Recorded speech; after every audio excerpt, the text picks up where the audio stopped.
It's Monday, November 18th, 2024. New Senate Majority Leader John Thune is talking the talk, but can he walk the walk? The New York Times tries to own RFK Jr. and fails spectacularly, and why I'm sick of Bill Maher. Next on the AM Update.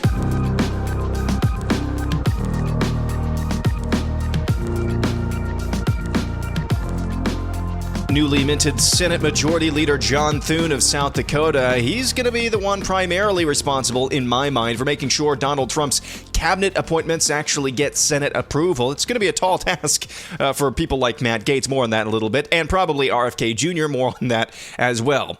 But so far, John Thune, despite the fact that he's been a vocal critic of Donald Trump in the past, he's pretty much talking the talk. We'll see if he can walk the walk. Here he is on Fox News late last week saying if Democrats try to play obstructionists in the Senate, he's going to be okay with Donald Trump actually just making recess appointments. Well, what I said is, Brett, and I think this is that all options are on the table, including recess appointments. Hopefully it doesn't get to that, but we'll find out fairly quickly whether the Democrats want to play ball or not. And I think part of it is getting these folks. We'll start having confirmation hearings as soon as the new Senate is sworn in January. President takes the oath of office January 20th. By the time he takes the oath of office, hopefully a lot of those nominees will be through their confirmation hearings and will be ready to act on them on the Senate floor. And then it's a question of how much do the Democrats resist or object or try to block those nominations from going forward. On the topic of actually implementing Trump's agenda legislatively, John Thune says making sweeping changes to the bureaucracy is way past due. I think this is long overdue, honestly. And frankly, I'm excited because, there is a very low percentage of federal workers who are actually back at work. There was one report not that long ago of a study that had done. It was reported on by the New York Times. It said only 6% of federal workers are back. If that's true, there ought to be some real opportunities to achieve some savings. And frankly, for that matter, why do we have all these agencies and departments here in Washington, D.C.? They could be other places around the country because people aren't showing up at the office anyway. So that is new Senate Majority Leader John Thune. He's definitely talking the talk. We'll see if he'll be able to walk the walk because it's clear the Democrats are going to make it as hard as possible for a lot of Trump's appointments, even the ones he's announced so far, to actually make it through a confirmation process. That includes, of course, Florida Congressman Matt Gaetz. This news broke from ABC News and other outlets late last week. The woman who was at the center of a years-long Justice Department investigation into sex trafficking allegations surrounding Representative Matt Gaetz testified to the House Ethics Committee that the now former Florida congressman had sex with her when she was 17 years old. President-elect Donald Trump announced last week Gaetz had been tapped to serve as Attorney General. Gaetz resigned from office following Trump's announcement. There was a separate story out there as well that said a woman, another separate woman, saw Gaetz having sex with an underage girl at a house party in 2017. I believe it was 2011 when Matt Gaetz first entered public life as a member of the Florida House of Representatives. It was about 7 years later, maybe 2018, I want to say, when he was elected to serve in the U.S. House of Representatives. That means 2018, that was 6 years ago. 2018, 6 years ago, this woman claims she saw Matt Gaetz having sex with a minor 6 years ago, but she forgot about it until now.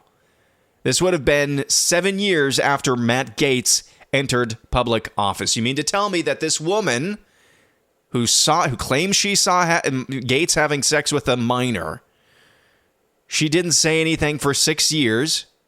She knew he was a public figure back then. She's a terrible person. She didn't tell anybody back then. And now, boy, howdy, wouldn't you know, he's tapped to serve as Attorney General. Yeah, he's a marauding pedophile. That's a crock of...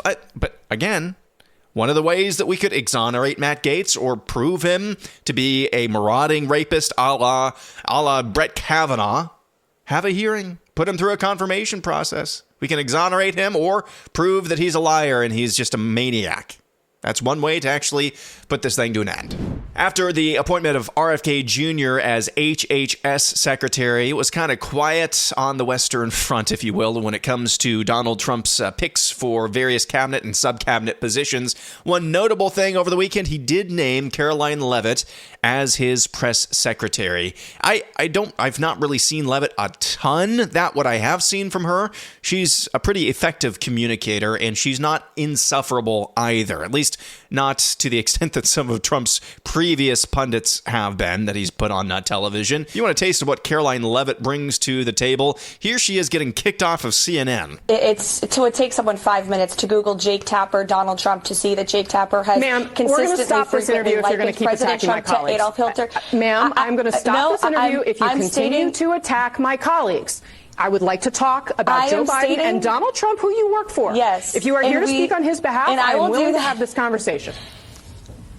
I am stating facts that your colleagues have stated in the past. Okay. Now, I'm sorry, guys. We're going to come back out to the panel. Caroline, thank you very much for your time. You are welcome to come back at any point. She is welcome to come back and speak about Donald Trump, and Donald Trump will have equal time to Joe Biden when they both join us now. So that should be a seal of approval in and of itself. Have you ever gotten kicked off of CNN? Boom, you can be White House press secretary for a Donald Trump administration. Caroline Leavitt, new White House press secretary. Going back to that story about FEMA overlooking Trump supporters in Florida in the aftermath of Hurricane Milton. It's just blatant discrimination based on politics. Marnie Washington, she's this FEMA supervisor, if you recall, that actually sent the orders to her team to overlook, to pass by Trump supporters' houses for reasons. She went on Fox News and discussed her decision further. I don't think she understands what she's saying here. And someone feels uncomfortable, we can't go to that home. If you have loose dogs and someone on the team is comfortable with dogs and another person is not, we can't go to that home because of safety precautions. So you feared the Trump houses. The people on FEMA were fearing the Trump houses like they were fearing people with vicious dogs in their backyard. Exactly. Does she understand what she just said out loud there? She said she's not just speaking for herself, she's speaking for FEMA, which she's now fired from. She's speaking for FEMA. FEMA saw Trump supporters as rabid dogs, vicious dogs. I can't keep it straight. Are we garbage or are we vicious dogs? Maybe vicious garbage dogs? I can't keep it straight. You can probably guess CNN had itself a little freak out late last week when it was announced Donald Trump is picking RFK Jr. to lead HHS. Here's Jake Tapper and Sanjay Gupta. To steer clear of politics, but this really isn't about politics because this is somebody who has been, Robert F. Kennedy Jr., who has been pushing quackery, who has been pushing lies, who has been pushing conspiracy theories. You've been talking to experts in the health community, the medical community, preparing for him, RFK Jr., to be given some sort of role in health. What have they said to you? Well, you know, it's not often that the entire medical and public health community is going to be in lockstep on something, but they're pretty close on this in terms of their significant concerns, horror even. Somebody said to me today, I can't think of any single individual who'd be more damaging to public health than RFK. That's CNN's resident doctor, Sanjay Gupta, saying his colleagues are horrified at the prospect of RFK Jr. leading the Health and Human Services Department in the federal government. You heard Jake Tapper say there, this guy's pushing quackery. Well, what's an example of this quackery that he's pushing? The New York Times this weekend attempted to own RFK Jr. over the topics of Fruit Loops. Here's an excerpt from a New York Times story trying to downplay and dissuade and dismantle the credibility of one RFK Jr. Here's the quote. Mr. Kennedy has singled out Fruit Loops as an example of a product with too many artificial ingredients, questioning why the Canadian version has fewer than the U.S. version. But he was wrong, the New York Times says. He was wrong. The ingredient list is roughly the same, although Canada's has natural colorings made from blueberries and carrots, while the U.S. product contains red dye 40, yellow 5, and blue 1, as well as butylated hydroxytoluene, or BHT, I didn't say that correctly, as well as BHT, a lab-made chemical that is used, quote-unquote, for freshness, according to the ingredient label. So that's the New York Times trying to fact-check RFK Jr.'s claim about Fruit Loops being less healthy than the Canadian version here in the United States. Saying, no, he's wrong. No, it's the same ingredients, except for all the ingredients that are completely synthesized and unnatural. I want to read that again for you, without actually any emphasis added. Just straight read. Mr. Kennedy has singled out Fruit Loops as an example of a product with too many artificial ingredients, questioning why the Canadian version has fewer than the U.S. version. But he was wrong. The ingredient list is roughly the same, although Canada's has natural colorings made from blueberries and carrots, while the U.S. product contains red dye 40, yellow 5, and blue 1, as well as butylated hydroxytoluene, or BHT, a lab-made chemical that is used for freshness according to the ingredient label. That's 3 stories so far this morning. Woman says she saw Matt Gaetz having sex with a minor 6 years ago and said nothing until now. Marnie Washington doesn't realize she says, yes, Trump supporters are, in FEMA's eyes, Trump supporters are the same as vicious dogs. And now here's the New York Times. Mr. Kennedy is wrong about Fruit Loops. It's basically the same, except for all the dyes and chemicals. There's just no self-awareness. I have the ultimate example of a lack of self-awareness coming up a little bit later. Laura Helmuth, the editor-in-chief of Scientific American, has resigned after receiving fierce backlash for her expletive-filled online tirade in which she called Donald Trump voters, quote, bleeping fascists. She used the F word there on election night. Quote, I've decided to leave Scientific American after an exciting 4.5 years as editor-in-chief. She made the announcement on her Blue Sky. That's a new social media website for all the lefties who are still shell-shocked about what happened. Quote, I'm going to take some time to think about what comes next and go bird watching.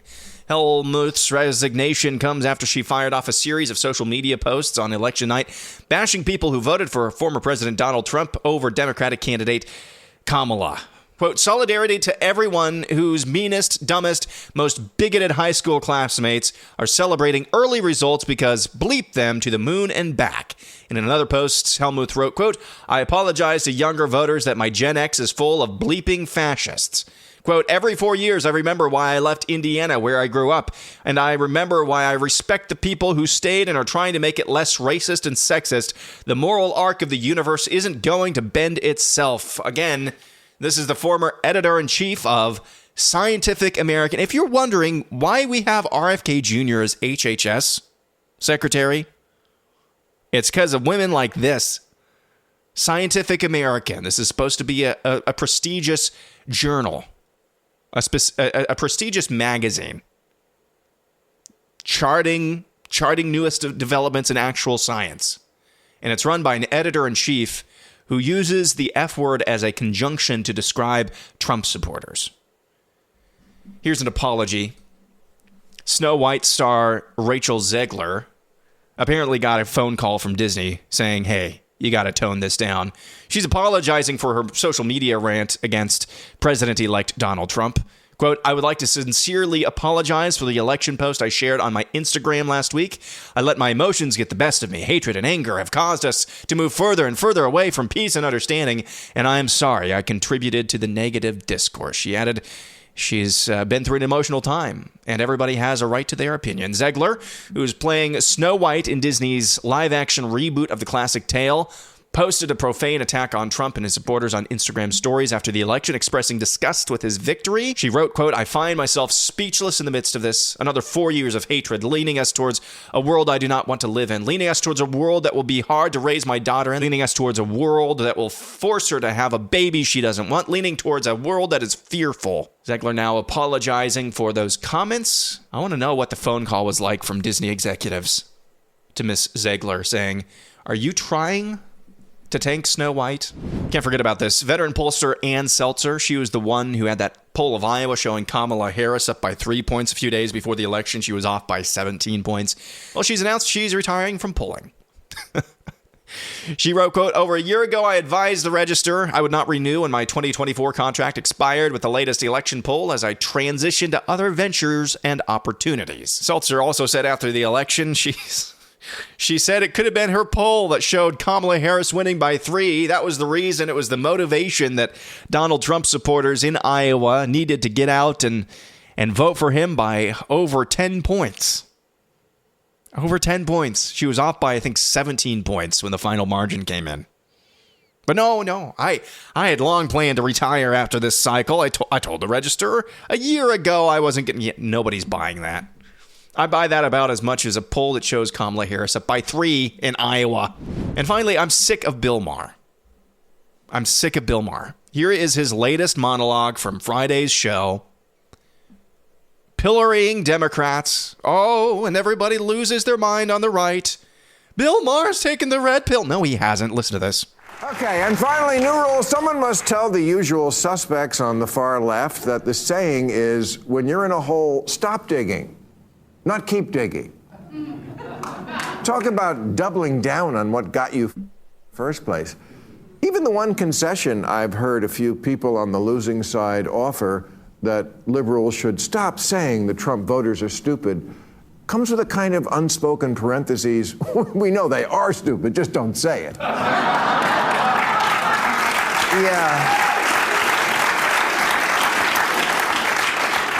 Yeah, I got bad news for you. They don't have a monopoly on stupid. You wear Queers for Palestine t-shirts and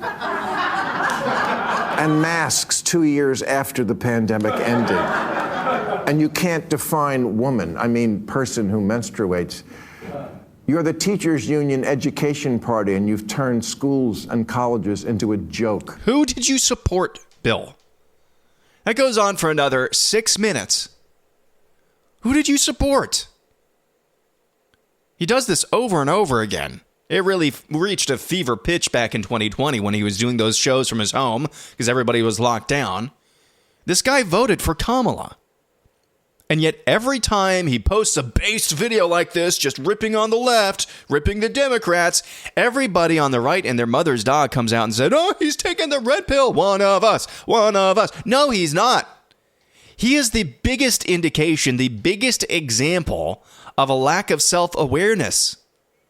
He's the one who was allowed and kowtowed and played footsie with this Democrat Party, the leftist of all leftists, as that party just continues its sprint towards Marxian dystopia. He's the one who's played footsie with it. Even last week, or really 2 weeks ago, he voted for Kamala. He's the one he's talking about here. He is. You know, one of my favorite shows is Arrested Development, and it follows this really dysfunctional family set in California. The patriarch of the family is a real estate and property developer. You know, they're very rich. They're very stupid, unaware of their surroundings, except for one person, and that's Michael. And, you know, he's always waxing and waning. Oh, I'm done with the family. I'm leaving. I'm going to go do my own thing. And then he just can't stop trying to fix things and trying to pull the family back together, as dysfunctional as they are. And he's presented as the sane one, as the voice of reason in this family. The show is Arrested Development. And when you come to the end of that show, there's 3 seasons on Fox, 2 or 3 seasons on Netflix. When you come to the end of that show, you come to realize the craziest person of all is actually Michael, the voice of reason. The definition of insanity is doing the same thing over and over again, hoping to get a different result. Now, you could apply this to various figures on the right as well, but I can't stand the reaction that Bill Maher gets every time he comes out and takes swipes at his own team. Because it's the height of disingenuousness. It's the height of a lack of self-awareness, or the depth of lack of self-awareness.